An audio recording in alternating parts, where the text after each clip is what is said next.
So, hi everyone. Thank you for coming to this session of GitHub Action. So today I will present you this nice tool that you can use a bit every day, and I hope you will enjoy it. So, who is familiar? Before I start, who is familiar with GitHub Action? Okay, no one. Great. Okay. I don't know if it works. No, it's not working. I don't have a.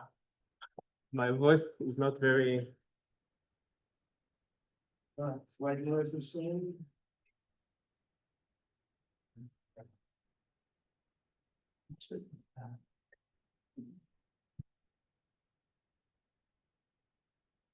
Oh, no battery.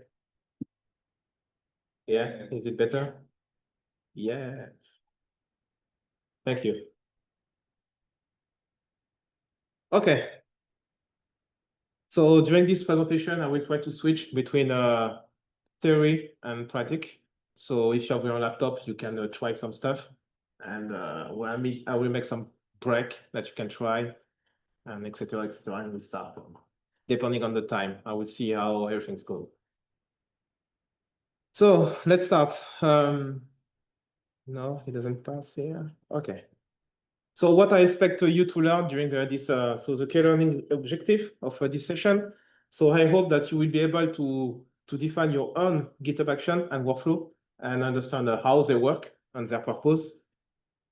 I hope you will understand how to trigger a multiple way and to trigger a workflow and to see what is the best way to start it. I hope you will be able to export and visualize your data through an easy website.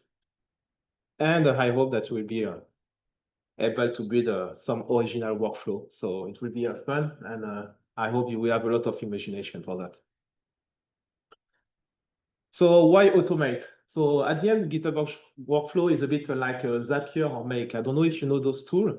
So those tools are quite famous in the web, and they are tools to automate everything you do in life. If this happen, do that. So this is a logic of a workflow and of a pipeline.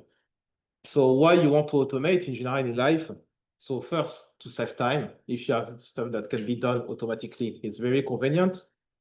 And then to have a bit of reproducibility. If it is always done the same way every time, it's really convenient. So why GitHub Action? The first thing is very scientific computing friendly. You will see that through the different example. And of course, since you have all this week an introduction to GitHub, this is already included in GitHub, and there is a free part. So that's really convenient. So let me go in a bit more in detail of what are GitHub Action.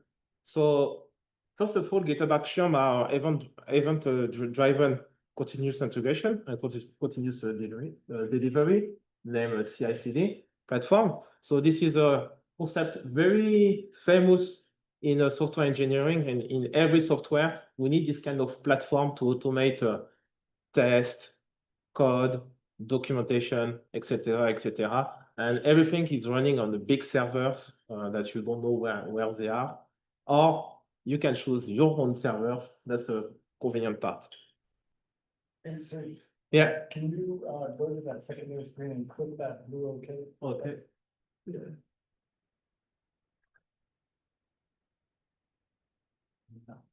No. No.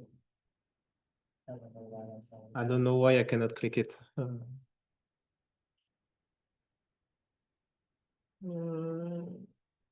Let me. Never mind. Okay. No, I'm sorry, I don't succeed. Yeah.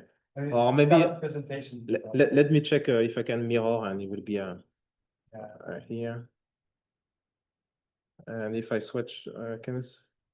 No. Yeah, now you can probably do it. Okay, so if I restart, so let me. You can click the OK first. Oh. Yeah, okay, it went away. You run away. Ah, it's here. Okay, I can get okay. And now can I switch back the display? Oh, yeah, there's a swap displays thing. Yeah. Okay. Okay, good. Sorry.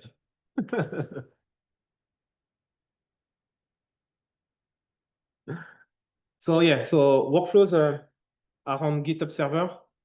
This is why I'm talking about them, because you saw that this week. I repeat a bit myself here, saying that there are tools to automate, build, test, and deploy deployment pipeline to deploy all your work on the web. You will see how it's very convenient on the quick example. So this is a type of file. This is a bit like a JSON. This is just a type of file that you will see is very descriptive and very quite famous for. So yeah. So the classic use of GitHub Action is all listed here. Usually, we use a GitHub Action for checking your code, make sure that it follows some standard, and make sure that this code is the same everywhere. So we use it always. We use it also when you start to write tests. Okay, when you write tests, so you don't want always to write your test to run your tests on your computer. Usually when you test just one functionality and then you deploy your code in the server, you can test all the functionality to make sure that you won't have any regression. So this is really convenient. This is there also for documentation building. So this we will see a quick example that you get an idea. And also it's very convenient to build your package. So when you want to create a small software, you finish to code, you push your code on GitHub, and automatically this trigger an event, and this event build the package, and the package go to PyPy or all this kind of tool that that is very convenient for your future user to use your package. So quickly, the anatomy of GitHub Action. So when you are in GitHub, as you know, last time you have a different folder. You can push different folder and different file. Here, the GitHub Action, they need to be in a specific folder, which is .github, workflow, and myfile.yml. So when you put your file there, this file is composed by different elements. So the first element is a workflow. So the workflow is a file. What they call the workflow is actually your pipeline. And inside your pipeline, you have different jobs. Okay. And inside the job, you have different steps, you see. And in each step, you have different actions. So it will be much more explicit when I will show you a quick example. But to symbolize you everything, all the different steps that you have in GitHub Action. So here you have something that trigger your action. So this trigger, I will talk them about, it can be many different actions that is happening in your GitHub. And then when this event is triggered, you call your file, look inside your YAML file, and see what he has to do. So this file that contains all you want to do, this is what we call the workflow, and this is your YAML file. And inside, you have job 1, job 2, run this action, run this command, etc., etc. When this pipeline is done, usually we store the result in a server, and it is done. So here you can see that you have this little icon, which is a runner. It's temporarily, it's just because when you run your workflow, every single job is sent to a specific virtual machine or a virtual server that is hosted by GitHub and will run all your desired code that you want. So here, for example, if I have 2 jobs on GitHub, you will trigger 2 virtual machines. And then these 2 virtual machines will be completely independent with different dependency. And each machine, we can run the different action. So if you want to symbolize, to simplify that, you can say that, for example, for one job, I treat one patient, and for another job, I treat another patient. and I will have two machines and be able to work in parallel. So here I put you a picture to show you how it works, how it looks directly on GitHub. So you have the event that is triggered. After the event, you can see that the first runner is starting, okay, and running the different job. And then the second runner is starting in parallel to do all the different jobs. So what is a runner? So a runner is just a machine in the cloud. So a virtual machine in the cloud. So you can have really multiple up to, yeah, you can have a lot of runner, okay, on GitHub. And you will have to define what kind of machine you want. And this is here all the different machines that you could ask. So you can ask a specific version of Ubuntu, you can be on Linux, you can be on Mac, you can be on Windows, depending of what is your desire. You can test all the three of them, just one of them, etc., etc. You need to know that different runners have different power, okay, depending of which plan you are. So by default, when you create a GitHub account, you have a free account. And on this free account, you have some power that you can use. So here you have a machine with 4 CPUs, says 16 giga of RAM and a bit of storage. For Windows is the same, and for Mac, of course, is a bit less. Okay, and you can see that here you have some keyword that you will put on your file that indicate which operating system you want to use during the GitHub action. After the runner, so of course, yeah, I was almost forgetting about that. So here I'm talking about all the runners that are hosted on GitHub. If this is not enough powerful, of course, you can buy more runner here, more larger runner via GitHub Enterprise, which increase the power of those machines. Or if you want to use your own machine, you can give them an address and use your own machine as a runner. So I know that most of you on university, you have HPC. If you have the authorization, you could connect your HPC from the university to here. So from GitHub, you will send the information, run me multiple instances of multiple virtual machine on my university machine. And this is possible here. So for the runner to run, of course, you need to trigger events, okay? And all these events are generated most of the time by event on your GitHub. So here you can see the list of, I don't know if it is visible. Yeah, it is kind of visible. So you have all the different events that could happen on GitHub, which is when I make a commit, you can build my machine. When I push my code on GitHub, you can do something. When I create a release, you can do something. When I do a pull request, you can do something. So I know during this week, we talk about all this notion. So I hope you understand what I'm talking about. But all these events are really some trigger that help you select how you want to run this runner. There's another way to do it, is you can schedule by time. This is really powerful to schedule it. And you can have something in a form of this way, for example. So you can say on schedule, you put the date, please run me that. You can also dire every Tuesday, run me that. You are very flexible on how you want to run it. So this part is very powerful, and I think we'll see it during our example. The last way to trigger your event is manual, and manual also is very. Me personally, I love it. It's a way you just need to click on a button, define your parameter, just say run, and with this parameter, then your machine, your virtual machine runs somewhere and return you your result, and it's very, very convenient. So here I put a small link here to help you. This is a small website that helps you write the right way, because this way the cron is not convenient for users.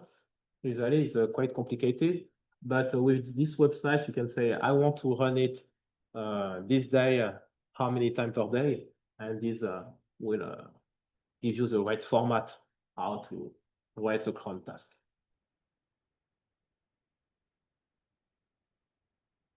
So here how look your first workflow. So in this workflow, we just do something simple. We just make sure that we can set up a Python environment. So if we look at how this file looks like, let's decompose how it is. So first, you have the name of the workflow. So here the name is Python environment, just a name that to identify the different file that you have. Okay. Then we have our trigger. Our trigger here is on workflow dispatch, meaning that we want to run this workflow, this pipeline, I will say now, manually. Okay. Then you have to define some jobs. Here we have only one job. The job is named setup. Okay. For the setup job, what do we want to do? First, we want to run on Ubuntu, and we start to describe the different steps that you want to do. So here, you have the step 1 with installing Python. The step 2, installing Python dependency. That's all. So here in this runner is very, very simple. We just show, I just show you how you build a pipeline. I can give you the same example with Anaconda. If you use more Anaconda, same principle. Okay, you define a name of your environment. You define your trigger, how you want to run it. So here, same workflow dispatch to show that we want to do it manually. Then you define your jobs. So here, my first job is named setup, and you have your different steps. So in each step, you can say what you want to do. So here you can see that on the step 1, we have use. Use means that we want to use a workflow that has been created by someone else. Okay.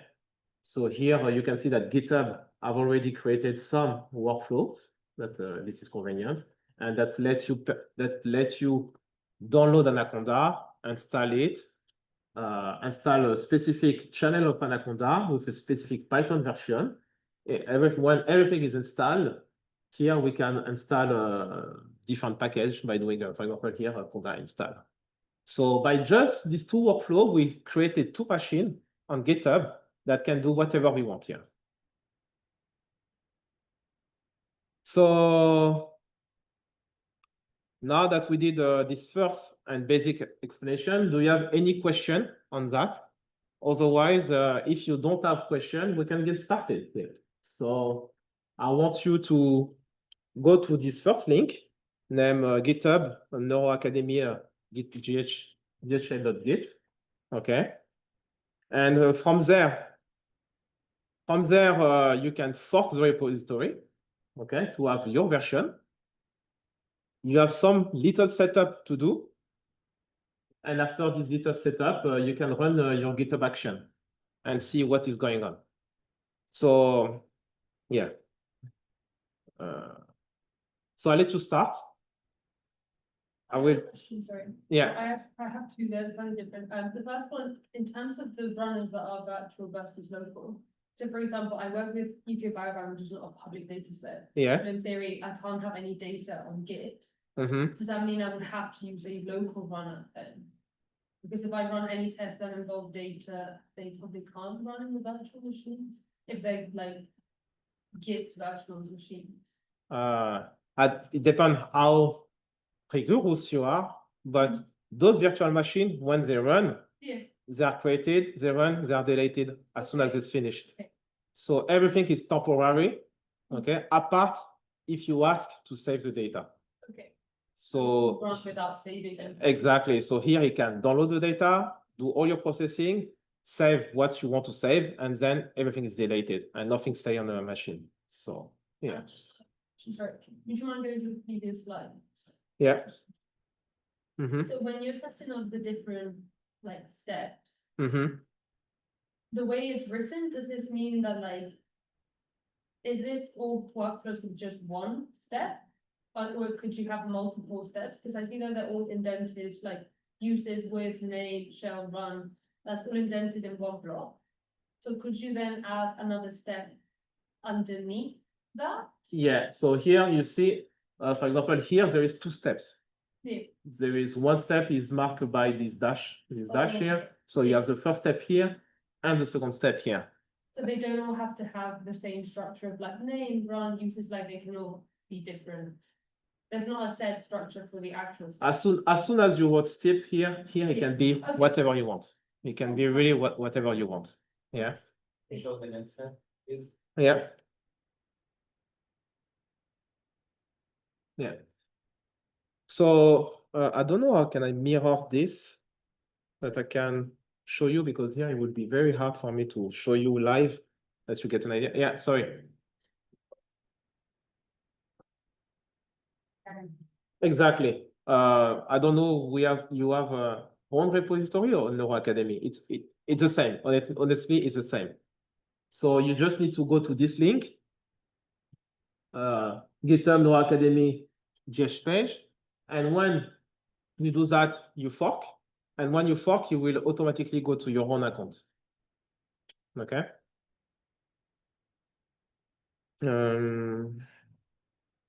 Let me. Yeah. Sorry.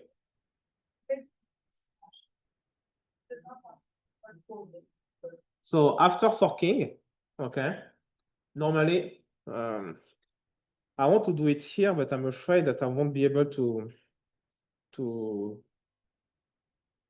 it's harder to.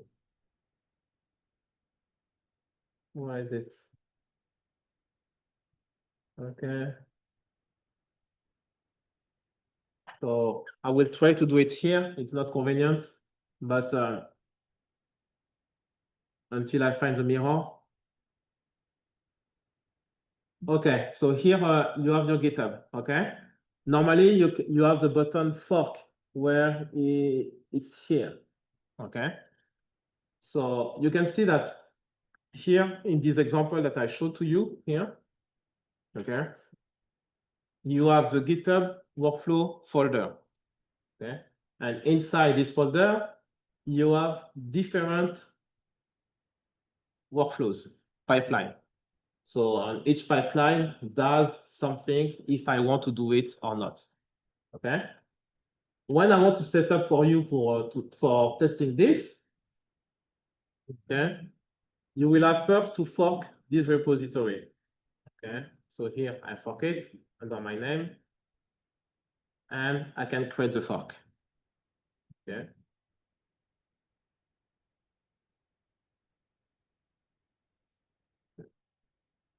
Okay, so now that it's forked, you can see that now I'm under my name and the same project, and I have exactly the same data that originally was there. When you did this, there's some little action to do to activate the GitHub workflow. For that, you need to go up to settings. So you see here, up there is settings. So you can click on settings. And this is a setting of this specific repository. And then here you can go on the side, you have action. So when you click on action and you click on general, okay, you make sure that you allow all action to be unreusable action to run. So you know that every time you will do a commit here, you can it will be activated. The other thing that you will have to do is you will have to go down here and go to page. Okay. And when you go to page, you say you can activate here saying that when there is a GitHub action, you want to be able to deploy to a website automatically. Okay, so by that, you choose GitHub action here. Okay. When you do that, you can see that the source are saved. Okay. It will take a bit of time to understand this. But if I refresh these pages,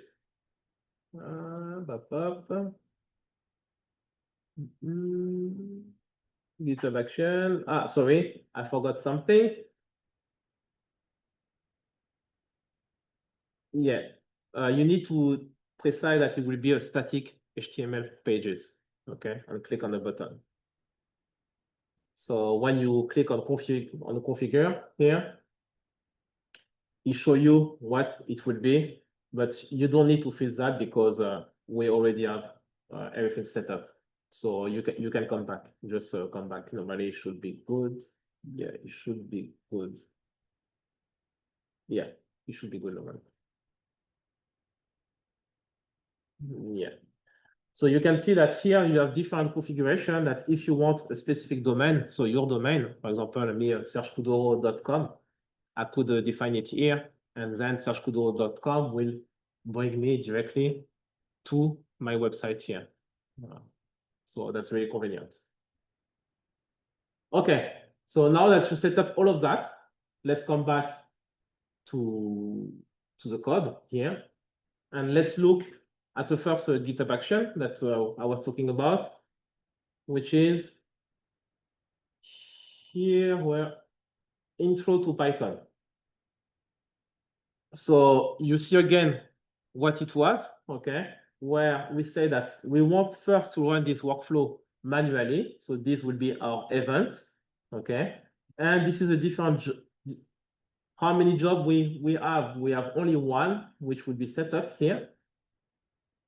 This job will run on Ubuntu, and we'll have 3 steps here, which is we set up Python, we install some dependency, and then we just print some import to see the version of our packages.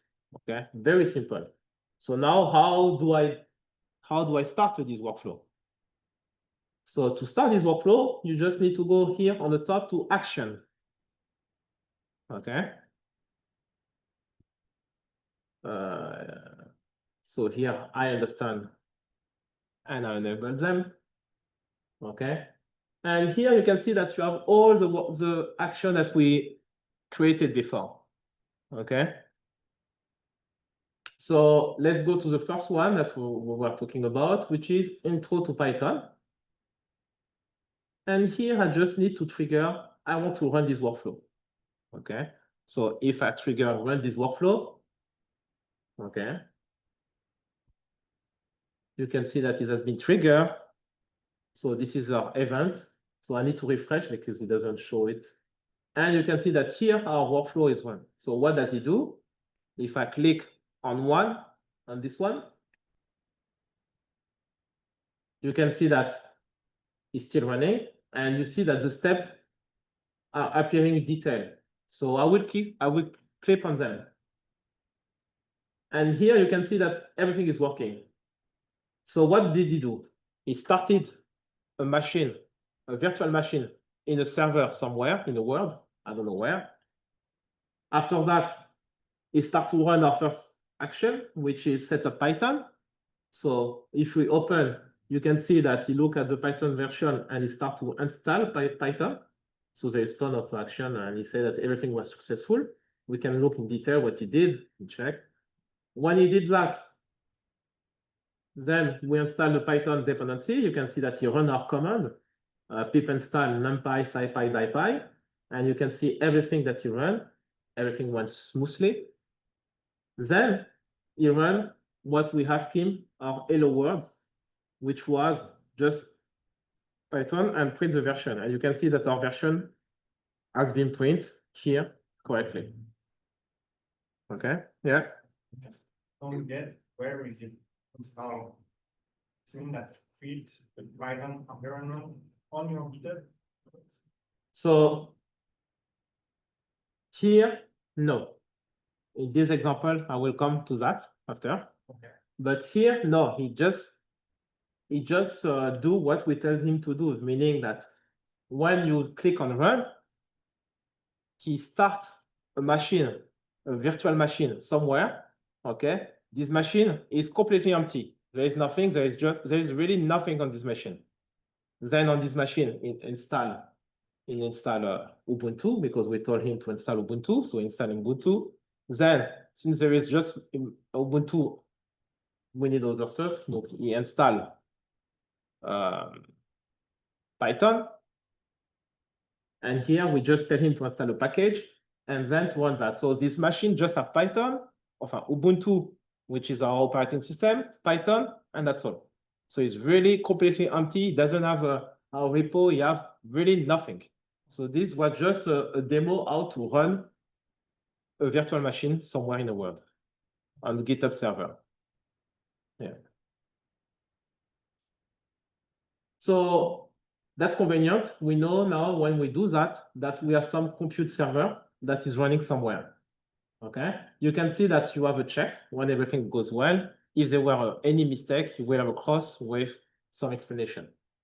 So if we do the same for intro to Conda, okay, same, we can run. So you can see that when I click on my workflow, I have still possibility to see how is my workflow here. Okay, so if I click on it, it show me the file to see what is going on this file. Okay, and I will do the same. So here, to give you an idea, here when I click on run workflow, same, you just create a machine somewhere. Then in this machine, which is empty, is install Anaconda. Like it's really like when you buy a new machine, what do? You get your new machine and you set it up. So here, this is what it's doing. So in install Anaconda, the basic app.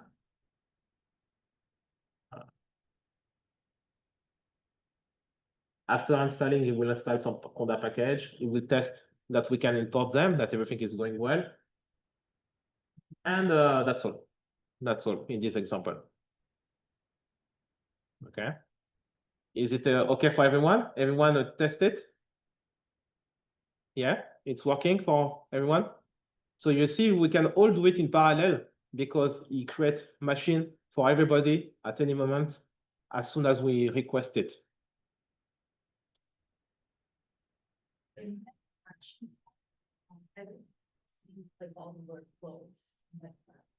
You don't see all your workflows? What do you mean? So when you click on, so let me come back.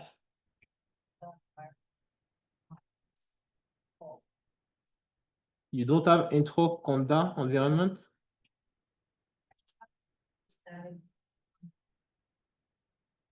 I need to see what you have because, yeah, I have no idea. I don't understand. Or can you turn your screen that I can see from here? That I can.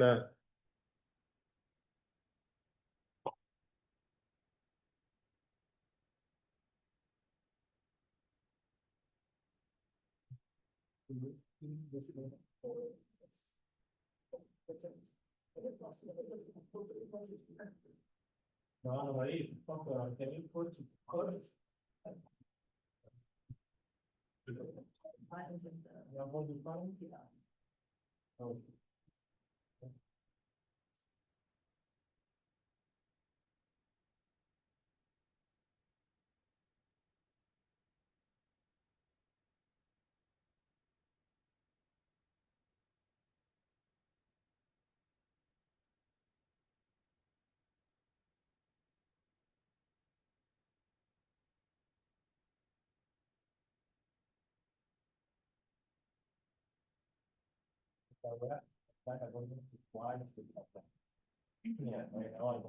Yeah, I quit. Okay, I'm clear. Need to go back on this. Yeah.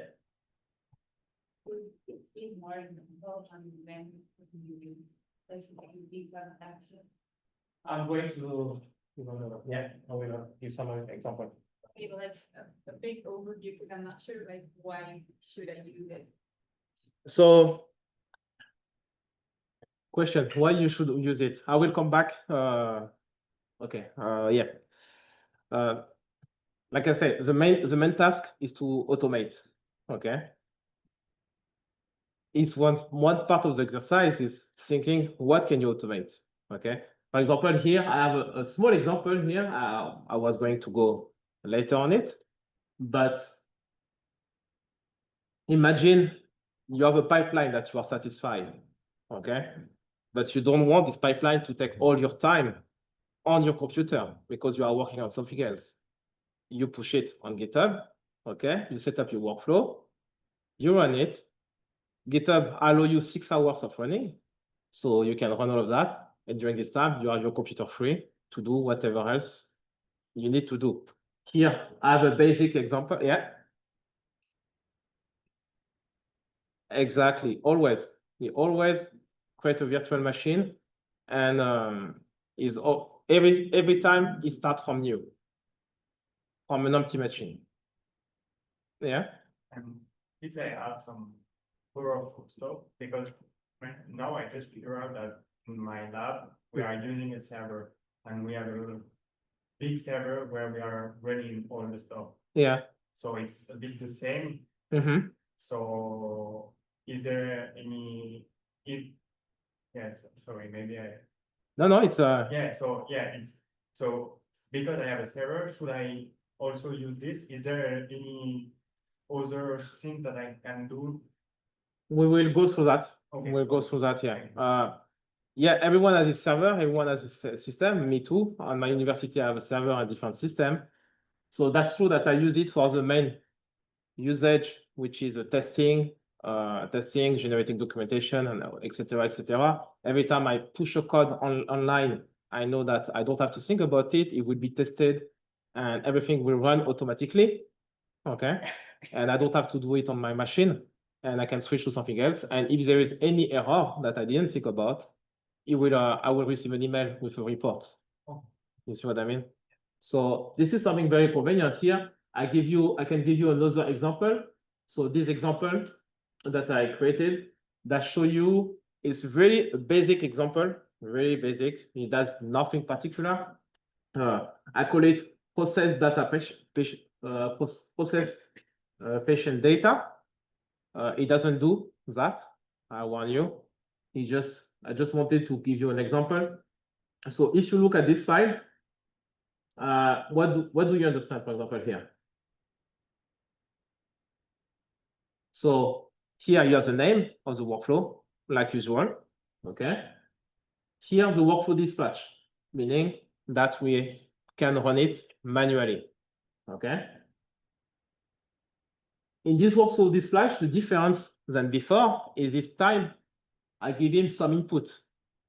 Okay.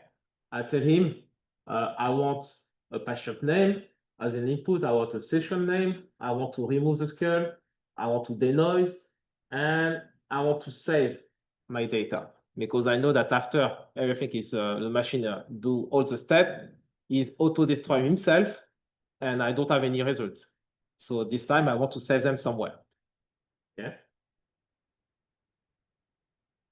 Now that I define my input, I can start to define my jobs.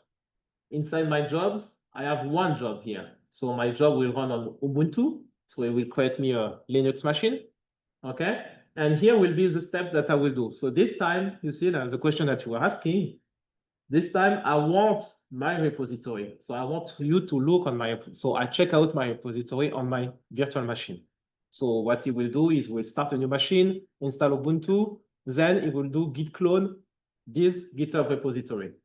When you finish to clone my repository, you install Python. So you install this version of Python. Okay. After you install this version of Python, please look at my repository and run my Python script. But I don't want you to run my Python script randomly. I want you to look at what was the input data on when I click to run manually. So here you look, you say, okay, my patient name, it was this.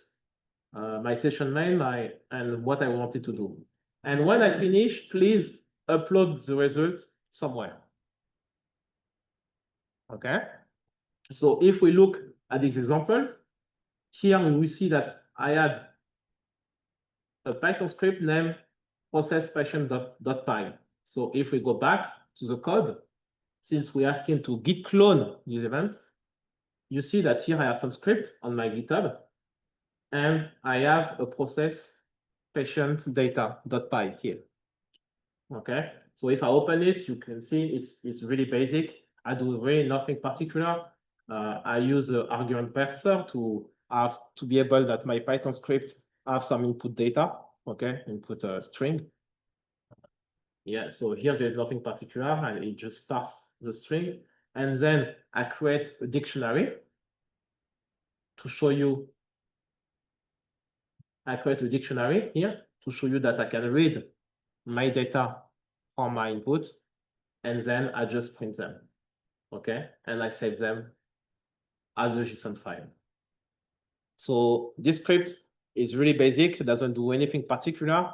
It's just to show you, just that you get an idea of what the script is doing. Okay, so coming back now that you saw the script, coming back to my action for process patient data. So I'm going to action. Okay, I'm going to process patient data.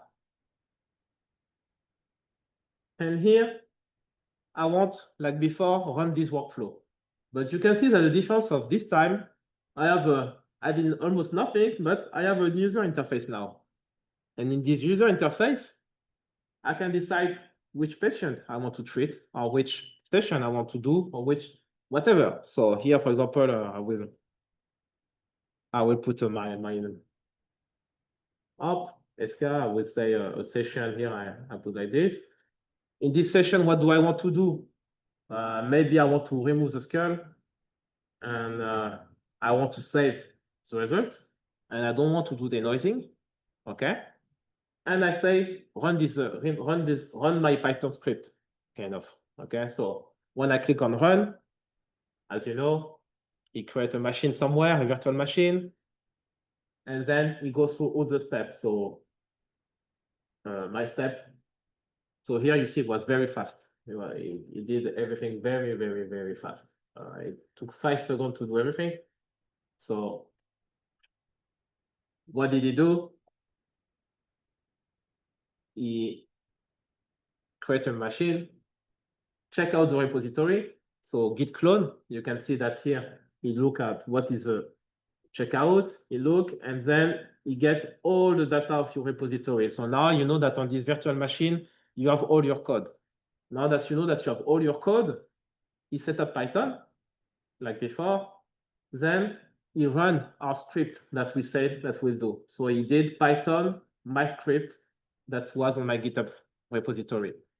And then he print the result, because you saw that on my script, I print what I wanted. And you see that all the user interface that I use, so I put the username, it reappear here, I put the session, I see that remote skull was this true and the noising was in false, like I click on my user interface. So having this information, I got also the timestamp. So now I know that I can use it at any moment to really process real data. Okay, so I could, me for example, I have in OpenNeuro. In OpenNeuro, I download the data. Okay, I do my processing and I do a report. If someone asks me something particular, or I want to experiment a different configuration, I just go to my user interface, I click, and I start, and I know that it will run on the server, and I don't care. If there is a new data on the OpenNeuro, I have my little user interface. I'd say I just change the folder, and I run my pipeline, and everything run without any question, without even wondering if there is an issue or not. I didn't have to go to my university server, change the path manually on my script, or I can really automate everything to make my life much easier. So you see that at the end here, we say to him to upload the result. Okay. So not only he print it, but we ask him to save all these results. And when he saves these results, he gives you where he saved it here. Okay, so you have the path. But even more simpler, if you return back to the process data, where is it?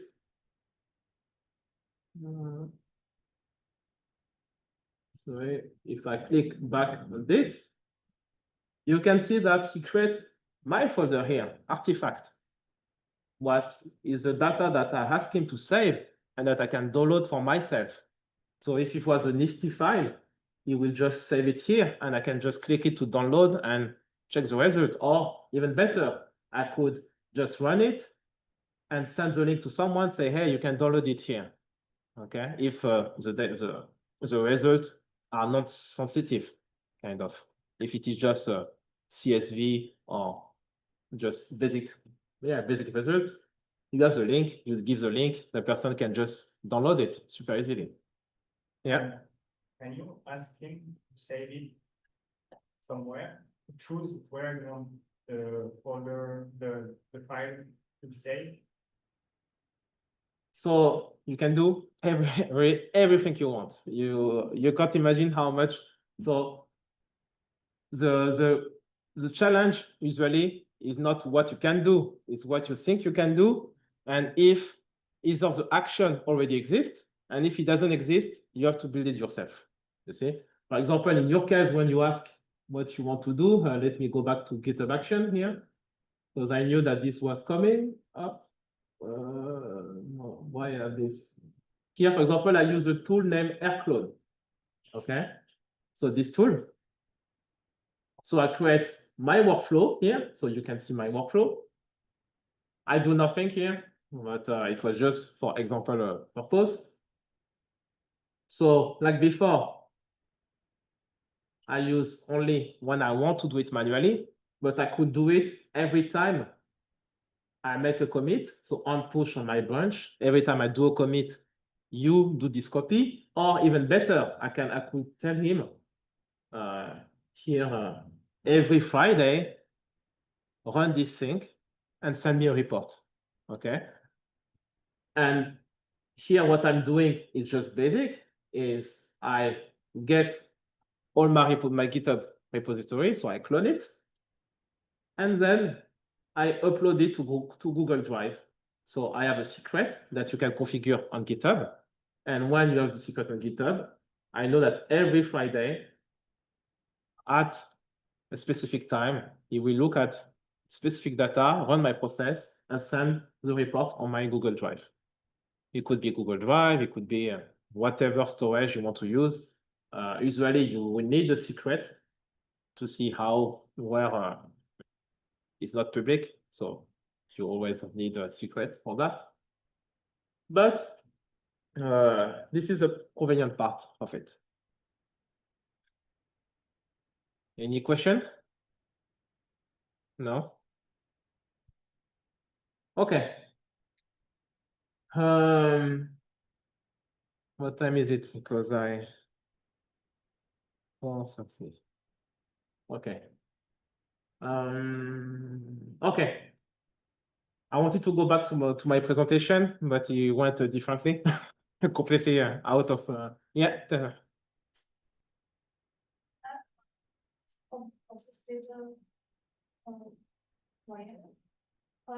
There is a spatial bit of conflict. So you mentioned that you can download this and send it to someone else. So is it only this? I'm not sure, like, what sort of data can be downloaded? Like anything that is being run using the program, like set plots, for instance, or whatever. Everything.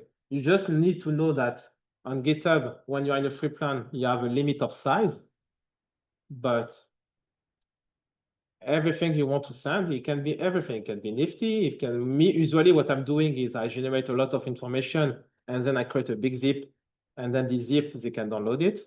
Okay, so in my workflow. But if you want to have a PNG, you will save it as a PNG and you can just send a link of the PNG. Okay, here you have an example here, for example. Here I'll give you an example of publishing a Jupyter notebook. Okay, so during these 2 weeks of the workshop, you use a lot Jupyter notebook, right? It was quite convenient. So if you go to my repository, okay, I have a Jupyter notebook here. If you look at it, it's very classic. A Jupyter that you could use yourself, that you could, is very, very classic. You see here, I'm doing a basic, I use DyPy, since I'm a DyPy person. So I just, here, I download my dataset here. So this is a DyPy syntax, but I do it through my script. I don't do it on the workflow, you see. So it's really basic. So I download some dataset. I do some brain extraction, okay? And then I do some visualization. Okay, so here you can see I use Matplotlib, and I do some DTI, DTI analysis by doing a TensorFit, etc., etc. So you see, it's really a classical Jupyter notebook, a lot of code to visualize.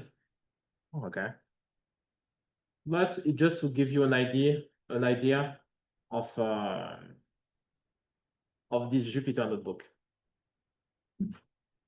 So now that I have my Jupyter notebook in my repository, okay, I decided that every time I make any change on this Jupyter notebook, I want my website to be updated, because the power of Jupyter notebook is you can convert it to an HTML file. Okay, so every Jupyter notebook, if you call there's a little tool, I forgot the name. Let me go to the workflow and to go to the Jupyter one. Yeah, that's the Jupyter one. Tac. I will go. So is this tool here?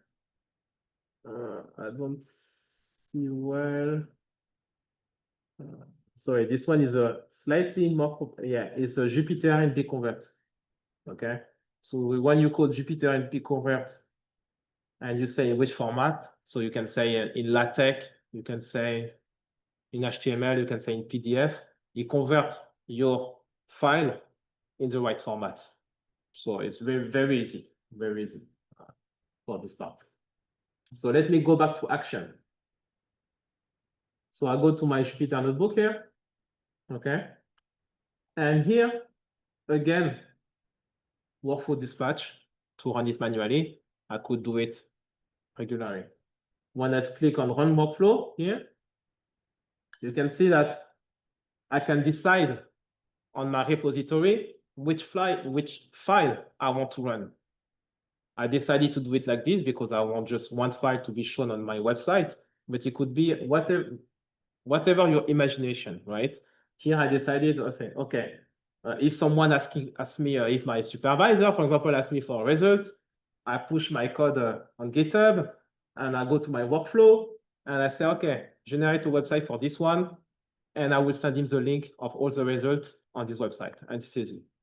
Okay, you have everything. And if there is another, if I need another file, I update the website automatically, and that's all. Yeah, you have a question? Yeah. Syntax error. So if there is a syntax error in your YAML file, your Python script, if your Python script doesn't work, it will fail, of course.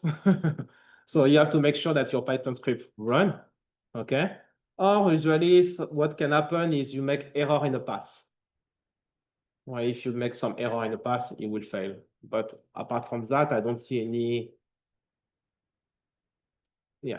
I just tried running the like published Jupyter notebook, the one that's from Flow, and it said so sure. Okay, and what kind of error? I mean, I will look. Maybe I will run it and it will fail. So let me check. Let me check now. Okay. Yeah. Very long. Sorry. Like, I was in Google for that. say my code is running for a long time and I'm out of resources. So then I get error. Is something similar expected here? Like, Yeah, if so, you have a timeout of 6 hours. So after 6 hours, it will fail. Apart if on your in your workflow you define less. For example, me, I know that some script shouldn't take more than 1 hour, so I put a limit of 1 hour. If you pass 1 hour, it fails automatically because it's not normal to me. It shouldn't take that much time. But the maximum that you can have is 6 hours. And yeah. So. steps. Can I automate them also to run one by one? Let's say deploy static functions, I want it automatically to run into right? Yeah, it was part of my slide that I didn't follow at all. But yeah, you can do that. Yeah, you can. So here, I make them very independent of the workflow, but you can have many workflow dependents, okay? And you can just build a whole pipeline just by doing that. So I will go back to my slide. I will go fast on them that you can see what you can do. It will be convenient. Just let me just run this quickly. So here, so I decided to run this Jupyter notebook. I put the name of the file, okay? And I put a title, a custom title that it's here. This is how I automate it. So now I run it. So what does it do? So if I refresh, so you can see that it started it. Okay. So he's doing the build, he creates a machine and do whatever he has to do. So if we click on it, so now he's on the installation step, he installed all my dependency. You can see that before he got he did a git clone to get the repository, set up Python, classic, like we did. Now we install, when he install, it will execute the Jupyter notebook, meaning that he will run the Jupyter notebook, but I told him to do. So you see now he finished, he start to run the Jupyter notebook. We can see in detail how we run it. So it will take a bit of time here. I hope not too much, but it should be quite fast. Do you know at which step it was failing for you? Stuff, but now it's running again. Okay. So if it wasn't a deploy running, it's maybe because of the GitHub page. Maybe there is a problem in setup. So this is something that we can check because now we deploy automatically somewhere. And maybe there is a problem in the code. I don't deploy in the right place. Maybe I deploy. It didn't work too? I tried.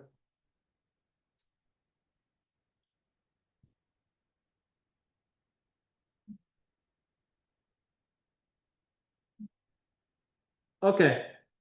So it went until the end. Perfect.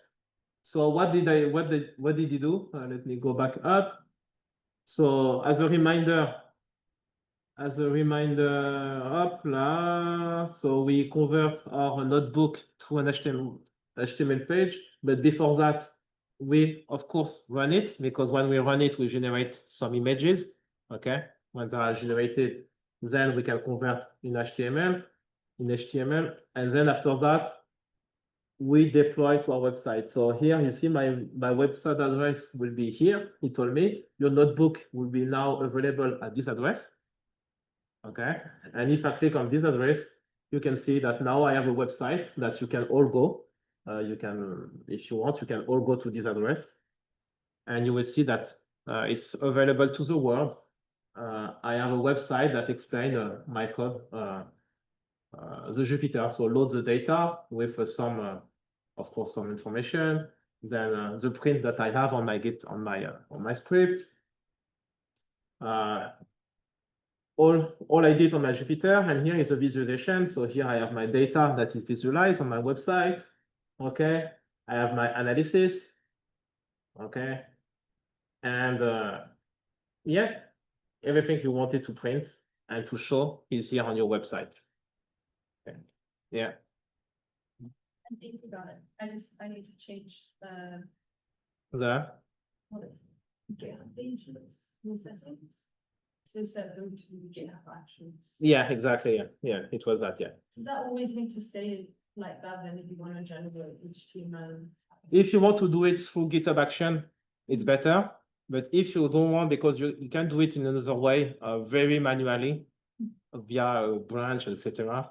Sometimes it's useful, and so you use the other way. So the other way is much more flexible, but it's much more complicated. If you want to do it through GitHub Action, it's super simple.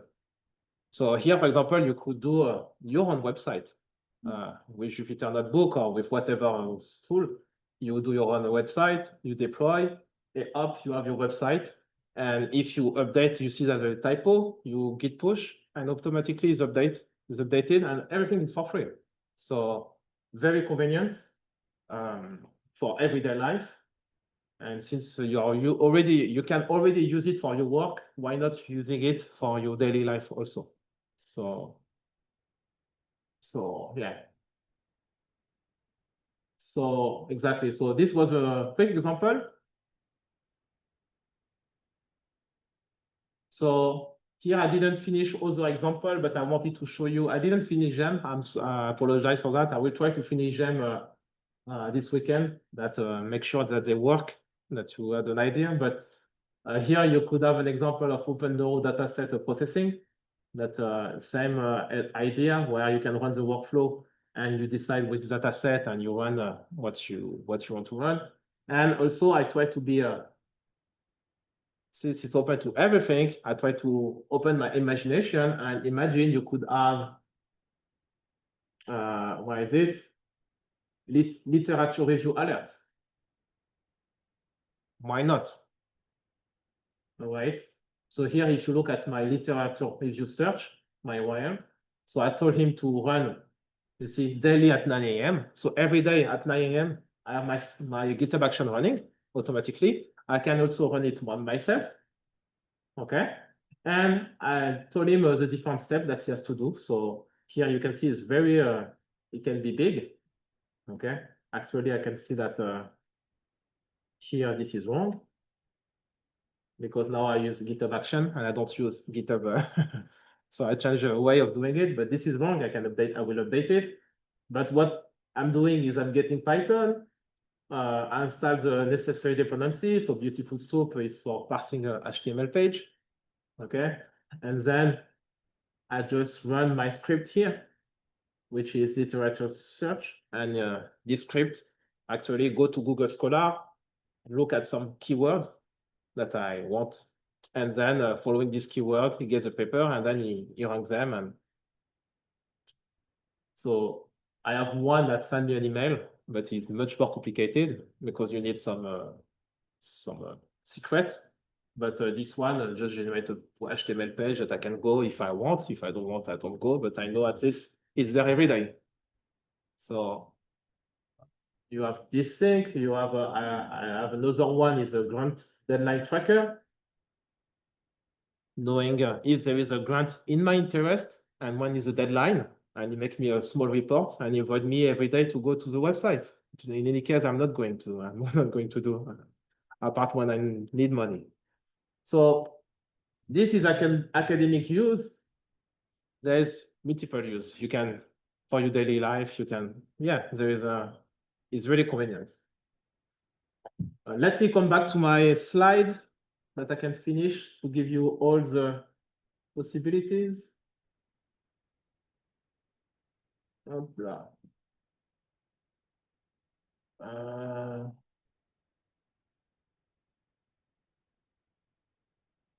Okay. So I was going to talk about you can build your scientific pipeline by just downloading your data from OpenNeuro or whatever the place. Don't forget that everything that you download is deleted, and this machine that is created is completely private. Okay. I don't even know if GitHub knows where it is created. Actually, I think they use sometimes they have some server in Microsoft, there are some server in with AWS, there are bit server everywhere. So you just create a temporary machine, run it, delete it. So if you don't ask explicitly to save the data, it will not save the data. Okay. So process it and visualize it. So here you have the workflow. So here I had an exercise for you to update how you can use the schedule more efficiently. You can do it whenever you want. And if you have any question how to schedule, you don't hesitate to ask me. Here is the 4 ways that you can store your result. So the first one is if your result is not so much important, you can just do a commit. So you can ask, have a GitHub action actually to make a commit. So this can be a this can be a convenient if you want to do a git push of your PNG file. Some people want to do that. Personally, I don't do it. I don't like it so much, but it's one possibility. Another possibility that I just show you is a upload artifact where you save them as a zip file or as a external in a specific storage, knowing that for the free, you have up to 500, 1 giga. 1 giga is not so big. I forgot how much, and but you have a certain amount of space that you can save. You can save in a private storage, like I show you, with AirClone or any other solution. And of course, you can use a caching, which helps you to save time. This is important. Here, time is money, so you want to save it. So here, with caching, for example, imagine you saw that you can have multiple machines parallel, and in every machine you do pip install, right? You install the requirements.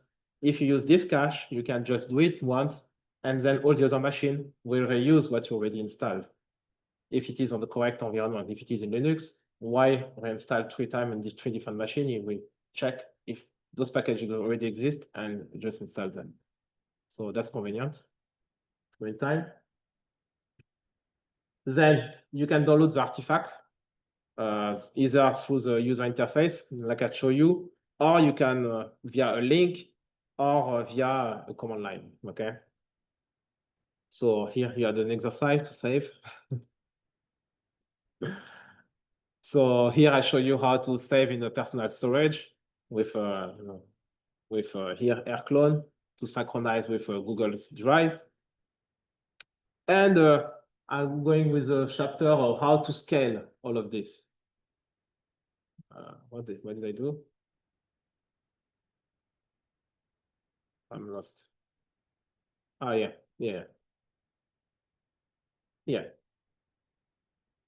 So, yeah. So this is how it looks. So you see, each job can have more than one job. Here you have one job. Here you can see. Oh no, you don't see. See? Do you see my? Yeah, you can see it. Okay, so here you can see that you have my first job, my second job. So you can have multiple jobs in just one workflow pipeline. And like someone was asking me the question, you can say, for example, here you have the job 1, the job 2, and you can say that the job 2 needs the job 1 before it runs. Okay, so you can give some condition to say if it doesn't run, if it fails, please don't run it. Okay, so you can make some different cascade. It's very convenient. Here you see the job 3 needs the job 1 and the job 2. So you can create some dependency, and the syntax is very easy. I gave you an example of NiBabel because NiBabel use it a lot. And actually, every scientific package, DiPy, we use it a lot. You see that here they have a job. They have a job to build the package. Okay, that's run on Ubuntu. They have a job to test the package, and they test it in different form. And they have a job here to check the package in different way. They have a job to upload the package. They have a job to, they split it very small batch that they can run whatever they want. Yeah. Yep. So job 1.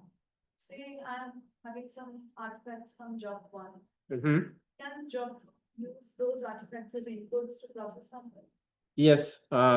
So when you have to generate an artifact in job 1, job 2 can get it. And actually, when you generate an artifact also in a workflow 1, so pipeline 1, you can get it also in another pipeline. So it's very flexible, the way you want to do it. So yeah, it's possible. Job ones, like, whatever it's holding in the data, in the variable names, whatever it's holding in the memory, Mhm. the RAM or something, that will not be held across job two, right?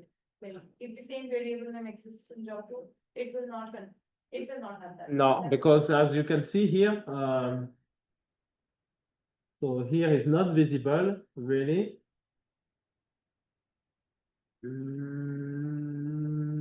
No, it's not. It is kind of visible, but here, for example, here you can see that on my Bible, you see, every job can have his own machine. So it can be, you can have one job on Windows and then the next job on Linux, right? And since it is on two different environments, you need a specific variable to say, hey, copy this artifact to the new job. So, okay. So here, it is another example where I told you you can have a different workflow, so different pipeline. So every file can be dependent. So here, for example, what is very convenient is you can say, I have my YAML file named summary statistic, okay? But this one needs this workflow and this workflow, okay? So he will have to go to Serge and make sure that everything is working correctly. And if it's working correctly, you can see here on GitHub the dependency tree, and it will tell you if everything is going well or not. Okay. So the workflow inputs, this is what I just showed you. If you want to run things manually, it's very descriptive. You can see that you just need to define that there is an input. You put the name and then a small description. So is it required? What is the default value? And what is the type? Is it a choice? Is it a list? Is it just a string or a Boolean? Yeah, you just need the type of information. Okay, and you do that for every one of them. And the last notion that you need to have is a notion of matrix. And this is what all the projects use the most, is every time you can define a strategy on your job. And here, for example, the strategy say that for one job and just one job, okay, here the job is example matrix. What I want is I want this job to work with version 10, 12, and 14. So imagine you want to work, you want to test your work with FreeSurfer a different version because you don't understand why it failed. Okay, so you have your FreeSurfer or your DiPy version. Why is it? It's here. Okay, you say that I want to test this on 10, 12, 12, and I want to work on the operating system Ubuntu and Windows. Okay, knowing that you have this matrix, you see this keyword matrix, you understand that, okay, I will try to create every combination possible that you can test. So here you see, so here you have 3 version, 2, so 3 and 3, 6. So it will create 6 machines. And on every machine, it will do 1 combination to test what you want, whatever you want. So here, yeah, you have 6 machines in different combination, and the combination can be much more complicated. I assure you, you can say this dependency and this dependency and this dependency, and it will try every single possibility that you want. And this is convenient when you want to work on reproducibility and make sure that your code work on Linux, Windows, and Mac, because you personally, you work only on Mac. For example, me, I work only on Mac. And I know that someone will come say, hey, on my Windows machine, it doesn't work. And you are surprised and you don't understand. And sometimes it's just because a small dependency is updated on Mac, but is not updated on Windows. This is something that you can detect easily with such a tool. So you push your code. As soon as you push, automatically everything runs. For example, everything runs. And if there is only one failing, you receive an email. If nothing is failing, no email, nothing, you have peace of mind, you know that you didn't receive any email, so it works whatever the configuration. So this characteristic is very, very powerful and very useful and I can only recommend to use it a lot. So here are the limits. Okay, so you can see that for every plan you have a limit. So by default, you're on a free plan. Okay, so the storage and the minutes are limited per month. That's the drawback. Okay, so you have 2,000 minutes per month. If you're in GitHub Pro, you have 3,000 minutes per month, etc., etc. You can have only 256 jobs per workflow run, but 256, it's quite a lot. Okay, I show you with 6, but imagine you have 200 running in parallel or 200 patients. It's a lot. Okay, so it's convenient, and these 200 can run 6 hours each. So it's quite a lot of compute power at the end.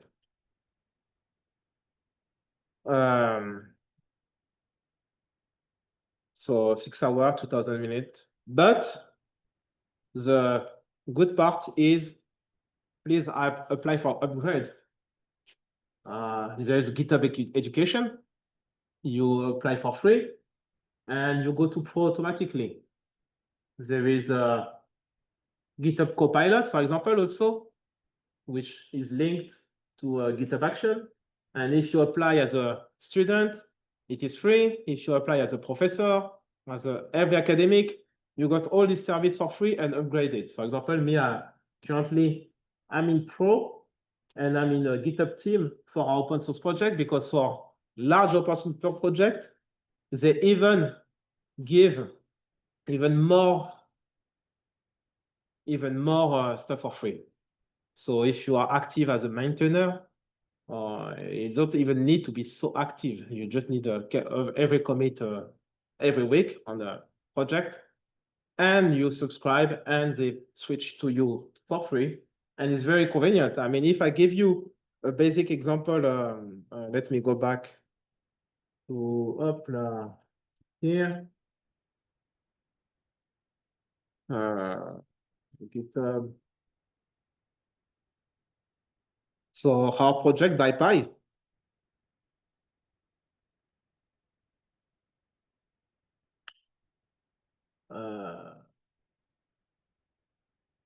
Can I go to, what can I go? Okay. So if I go to settings, so you see that we have, we have ton of action that's running all the time.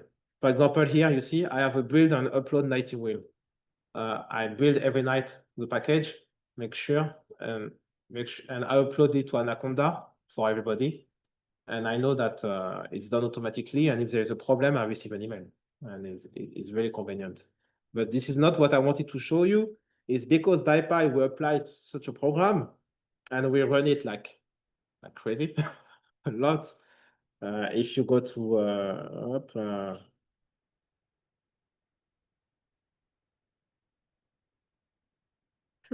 it's not here. Where is it?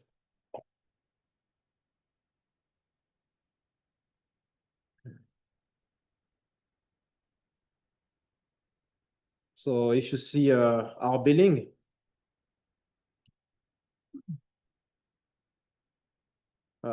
you see the billing per maybe usage. No, this period is not here.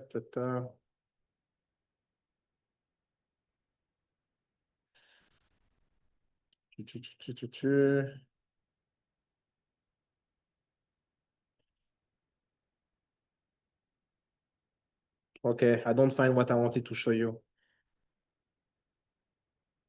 Yeah, I don't find what I wanted to show you.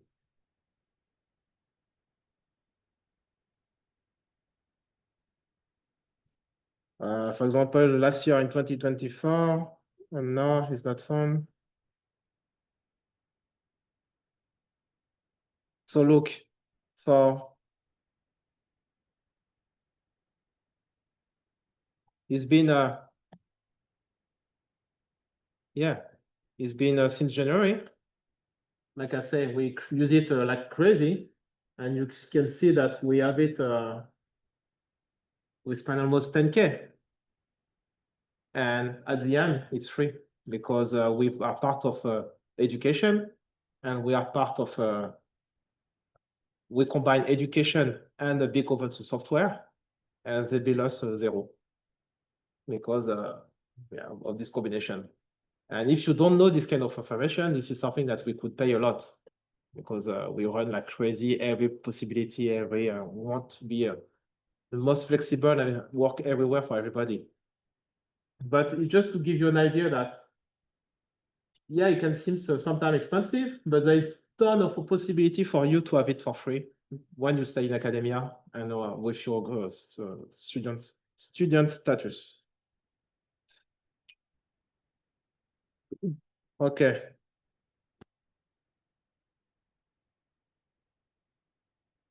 Okay. So if you need more power, of course, this is a drawback. When you need more power, you need to pay, and this is to give you an idea of how much it costs.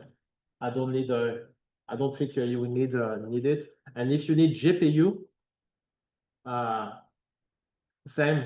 This is a cost. You can have GPU through GitHub Action, and you see it's super easy to use. And if it is too expensive, like you can see here, I find it too expensive.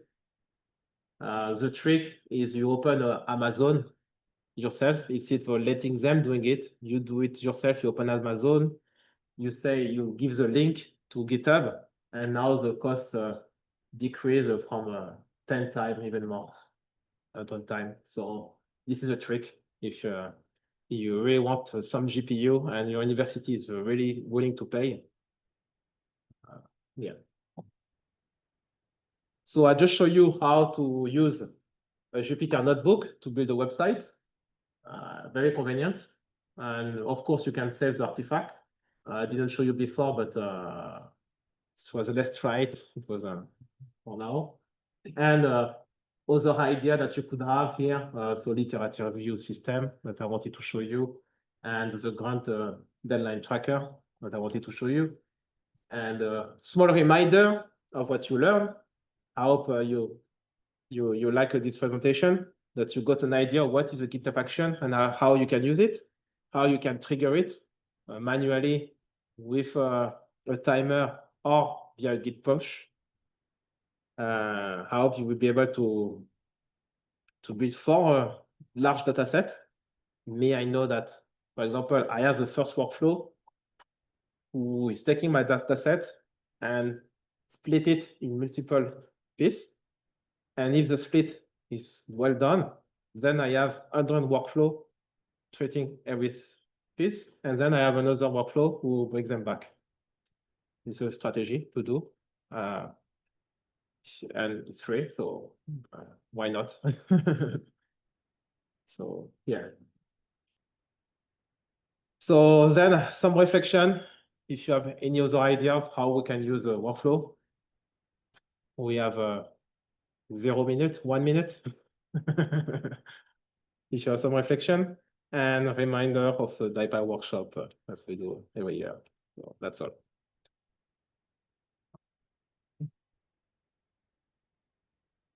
So any question? Or any ideas how we could use here? Is there a way to have a visual interface to use website?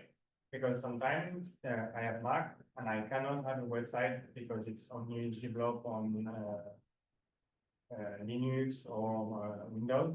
And can I try to make like a virtual machine on this? I create Windows environment, I install an app, and I can use it, or is it not possible to make a kind of virtual box? What do you mean by using it? Because now, don't forget that every time you start a machine, it stops it after and it destroys it. Yeah, but during the time it's create the machine. Yeah. Can I have like a visualization of what's happened? I have create a window where I can do stuff, or normally, yeah, you could, yeah, you can normally you trigger your machine. Imagine, yeah, your software work only on Windows. You trigger your machine, you install your software, then you run it with a command line, and you put a processus to wait and to generate the virtual machine will wait until you do your stuff. And then as soon as you close, it will continue, destroy it, and disappear. So yeah, it's possible. That's actually sometimes when I don't succeed to debug it, my script, because I say, oh, it's working on my Windows machine, on my Mac, but it doesn't work on Windows, and I don't understand why. I don't find the error. I need some time to put on the virtual machine a wait that I can connect on this machine and understand what is going on. And then I say, oh, okay, on Windows, there is this. And I fix it. I try to fix it on mine, but I know that this fix, I cannot push it. It will be destroyed. So usually I fix it, copy paste to the same, and then I let him continue. It is automatically destroyed, but I can update on my code. And this is convenient.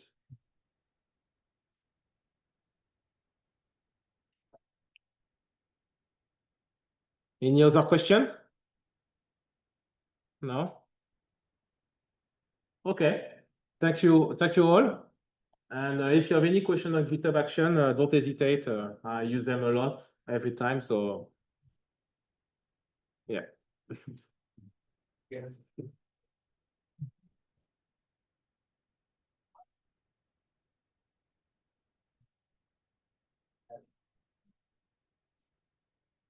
I didn't see in the Zoom channel, I didn't see if there were some questions. I'm sorry about that. If someone could speak.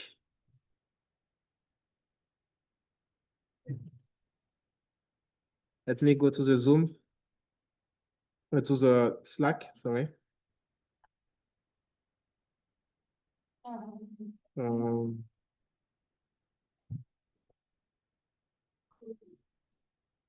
Slack.